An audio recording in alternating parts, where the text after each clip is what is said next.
त्योहार कोई भी हो, उसको मनाने के पीछे कोई ना कोई गहरा रहस्य होता है। त्योहारों को हम समझने के लिए और अधिक सीखने के लिए और जानने के लिए बहुत ही उमंग और उत्साह के साथ मनाते हैं। और उन्हीं त्योहारों में से एक है मकर संक्रांति। मकर संक्रांति बहुत ही खास पर्व है। इसको पूरे भारतवर्ष में बहुत ही श्रद्धा और विश्वास के साथ मनाया जाता है।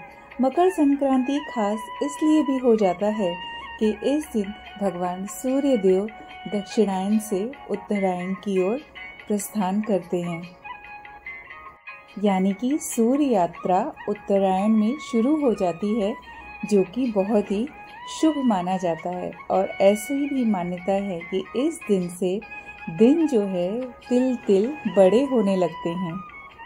महाराष्ट्र में इस दिन से महिलाएं रक्त सप्तमी तक हल्दी कुमकुम का आयोजन करती हैं। सब में बहुत ही खुशहाली रहती है। पति की दीर्घायु और सुख की कामना के साथ साथ अपने सगे संबंधियों को एक साथ लाकर एक पटल पर बहुत ही पारंपरिक पद्धति के अनुसार ये उत्सव मनाते हैं। बच्चों में भी इस त्योहार को लेकर खास उत्साह देखा जाता है। बच्चे हो या बड़े, इस दिन सभी पतंगबाजी का खूब आनंद लेते हैं और साथ में बहुत सारे अलग अलग तिल से बने पकवान का भी आनंद लिया जाता है। महाराष्ट्र में इस दिन का विशेष महत्व होता है। इस दिन महाराष्ट्र में महिलाएं एक मिट्टी के छोटे घड़े नुमा बर्तन में हरी मूंग, गेहूं, तिल और तिल के बने हुए लड्डू, चने, मटर, होरा, बोर और उसके साथ साथ चावल भर के एक दूसरे को देती हैं। महाराष्ट्र में सुहागिन महिलाएं एक दूसरे के साथ हल्दी कुमकुम का उत्सव बहुत ही उमंग और उत्साह के साथ मनाते हैं और साथ ही साथ अपनी सखी सहेलियों को सुहाग से जुड़ी हुई वस्तुएं भेंट करती हैं, जैसे चूड़ी, बिछिया, पाजेब, कुमकुम, मेहंदी। हल्दी कुमकुम के माध्यम से हम साथ में घर आई सुहागन की पूजा माँ आदि शक्ति के रूप में करते हैं और हमारे घर में सुख सौभाग्य बना रहे, प्रॉस्पेरिटी बनी रहे, इसकी ही कामना करते हैं। हल्दी कुमकुम में इत्र का भी प्रयोग किया जाता है।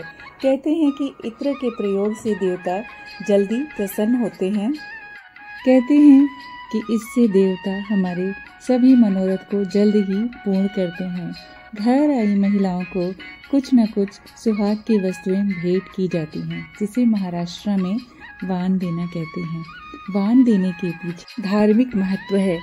धार्मिक महत्व के अनुसार वान देना मतलब दूसरे जीव में उपस्थित देवता के शरण में हम तन मन धन से जाते हैं और उसका मान रखते हैं, उसको हम भेंट समर्पित करते हैं।